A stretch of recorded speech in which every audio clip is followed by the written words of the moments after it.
बताओ, किसी को पता था? किसी को नहीं पता था। फिर तो ये चारा क्या मतलब होता है? चारा कौन है? अरे अलायंस क्या मनमोहन सिंह के समय में भारत विश्व की तीसरी और पांचवी शक्ति बन गया था? आप इनसे पूछिए, बेमतलब का कुतर्क करते हैं यार। अलायंस की ऐसी की तैसी 2024 में मोदी जी ओवरवेलमिंग मेजॉरिटी से जीतेंगे। वो लोकतंत्र क्या बचाएंगे? पहले अपनी पार्टी को तो बचा लें यार। 24 दल इकट्ठे हैं, जितने चोर डाकू बदमाश हैं वो सब इकट्ठे हैं। जितने ये लोग, जितने चोर डकैत बदमाश हैं, जिन्होंने घोटाले किए हैं, ये सारे लोग एक हो करके और लड़ने का उनसे प्रयास कर रहे हैं। मोदी जी का आज भी कोई विकल्प है क्या? आप ये पूछिए लोगों से। गैस का रेट पूछ रहे हैं, इनसे जरा ये पूछिए कि गैस का रेट जिस समय 500 था उस समय लोगों की आमदनी कितनी थी और आज आमदनी कितनी है? एसके त्रिपाठी। एक बेंगलुरु में अलायंस हुई है, इंडिया नाम दिया गया उसका, सामने मोदी सरकार, 2024 का चुनाव है, कैसे देखते हैं सर इस अलायंस को? इस अलायंस की ऐसी की तैसी 2024 में मोदी जी ओवरवेलमिंग मेजॉरिटी से जीतेंगे। लोकतंत्र बचाने के लिए एक साथ आए हैं। क्या लोकतंत्र बचाने के लिए एक साथ आए हैं वो सब? वो लोकतंत्र क्या बचाएंगे? पहले अपनी पार्टी को तो बचा लें यार।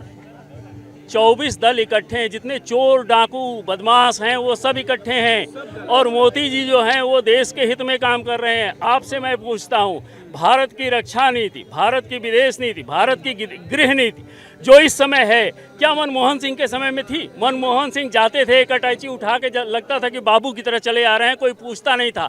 और आज ये जाते हैं तो बाइडेन है, चाहे फ्रैंको हैं, सब लोग जो हैं इनसे हाथ मिलाने के लिए लड़ाई रहते हैं। अब क्या बात करते हैं कि जो है मोदी जी की कोई तुलना कर सकता है? न भूतो न भविष्यति, न ऐसा हुआ न होगा जल्दी। लेकिन अभी तो बोल रहे थे कि बेरोजगारी बढ़ गया है, 2019 का जो वादा किए थे पूरा हुआ ही नहीं। बेरोजगारी का देखिए रूट काज ये है जनसंख्या वृद्धि। आप कितना भी जनरेट कर लीजिए अपॉर्चुनिटी रोजगार की, लेकिन जब तक जनसंख्या वृद्धि पर नियंत्रण नहीं होगा तब तक कुछ नहीं हो सकता। मैं दो चीज़ों के बारे में कहता हूँ। भारत की सड़कें लिमिटेड हैं, भारत के रिसोर्सेज लिमिटेड हैं। आप जब तक भारत की जनसंख्या पर नियंत्रण नहीं करेंगे, आप जब तक कि भारत की सड़कों पर नियंत्रण नहीं करेंगे, एक परिवार में 4 आदमी गाड़ी खरीदता है, आप एक नियम बना दो कि 1 आदमी खरीदेगा। आप जनसंख्या नीति बना दो कि 2 से ज़्यादा बच्चे नहीं होंगे, अपने आप देखो ये सारी चीज़ें काबू में आ जाती हैं। बिल्कुल करना चाहिए और करेगी।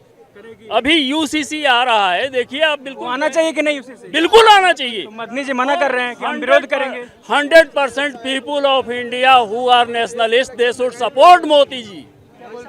देश का इलेक्शन बेरोजगारी, महंगाई, प्राइवेटाइजेशन इस पे है, बस ओनली फॉर। महंगाई, बेरोजगारी और प्राइवेटाइजेशन पे चुनाव होगा। Actually those who are concentrated towards their vested interest, only they think so. The person who is nationalist or who thinks, who is broad-minded, he always thinks about betterment of nation. करूंगा। Gas का rate पूछ रहे हैं आपसे। Gas का rate पूछ रहे हैं, इनसे जरा ये पूछिए कि गैस का रेट जिस समय 500 था उस समय लोगों की आमदनी कितनी थी और आज आमदनी कितनी है? और आज आमदनी बढ़ी है, आज आमदनी बढ़ी नहीं था, 800 का था। हाँ जी, 800 का। हाँ जी, हाँ जी। तो कितना बढ़ा है? 400 रुपये बढ़ा, और क्या बढ़ गया है? क्या 400 रुपये बढ़ा है? बस। हाँ जी, मैंने खुद ने खरीदा, 800 में था, वो सब्सिडी थी इसलिए। अब सब्सिडी खत्म हुई, बात वही की वही है। सब्सिडी है, 800 का सिलेंडर था। सुनिए आप मुझसे पूछिए, मैं लॉजिकली जवाब देता हूँ। आज से 10 साल 15 साल पहले जितनी लोगों की आमदनी थी उसमें वो दिखाई देता है कि सिलेंडर 570 रुपये का था या 600 रुपये का था। आज जो है, उस समय किसी की तनख्वाह जो थी, किसी की 50,000, किसी की 60,000 थी। आज जो है 120 और 130, 140 हो गई है, 1,40,000 तनख्वाह। और उसमें अगर 800 रुपये, 100 रुपये सिलेंडर के दाम हो गए तो कौन सी आफत गिर गई? क्या बोल रहे थे सर आप? मैं अंकल जी से पूछना चाह रहा था, अभी वहाँ पर मनमोहन सिंह के बारे में कुछ ये कह रहे थे। पहले तो मैं इनसे पूछूंगा, what is the definition of democracy? Definition पूछ रहे डेमोक्रेसी का। आप भाई साहब एक चीज़ का जवाब दे दो। आप डेमोक्रेसी को रखो किनारे। नहीं, सुनो। वहाँ पर अंकल जी ये कह रहे थे कि मनमोहन सिंह जी अटैच उठा के जाते थे और चुपचाप आ जाते थे। सर आपको ये पता है मनमोहन सिंह कौन थे? एज एक्स प्राइम मिनिस्टर और इकोनॉमी के स्पेशलिस्ट, और आज भी जो गवर्नमेंट है ना, प्रेजेंट गवर्नमेंट, आज भी उनसे सलाह लेती है इकोनॉमिक्स के लिए। आप एक मिनट इनसे जरा ये पूछिए। आप सुनिए भाई साहब, 2 मिनट, 2 प्रश्नों का जवाब दीजिए। क्या माननीय नरेंद्र मोदी जी ने लोकतंत्र की उपेक्षा कर दी है? वो लोकतंत्र में विश्वास नहीं रखते, लोकतंत्र के अनुसार देश को नहीं चला रहे हैं, नंबर 1। और नंबर 2 कि जितने चोर डकैत बदमाश हैं, जिन्होंने घोटाले किए हैं, ये सारे लोग एक हो करके और लड़ने का उनसे प्रयास कर रहे हैं। मोदी जी का आज भी कोई विकल्प है क्या? आप ये पूछिए लोगों से।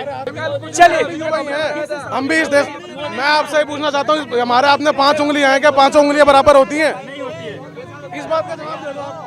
मोदी जी का विकल्प कौन है? सुनिए ना, विकल्प पूछ रहे हैं आपसे, मोदी जी का विकल्प क्या विकल्प? जब मोदी जी एक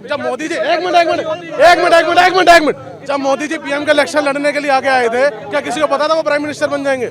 क्या मनमोहन सिंह जी जब कांग्रेस की सरकार बनी थी, जब उस टाइम क्या किसी को पता था पीएम आने वाले पीएम मनमोहन सिंह है? आप मेरे को ये बताओ, किसी को पता था? किसी को नहीं पता था।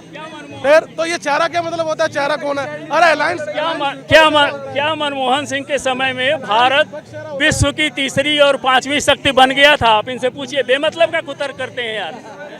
हम कुछ बोलते तो वो बेदल मतलब का हो जाता है। आपका अंदर सारा संपूर्ण ज्ञान है नहीं।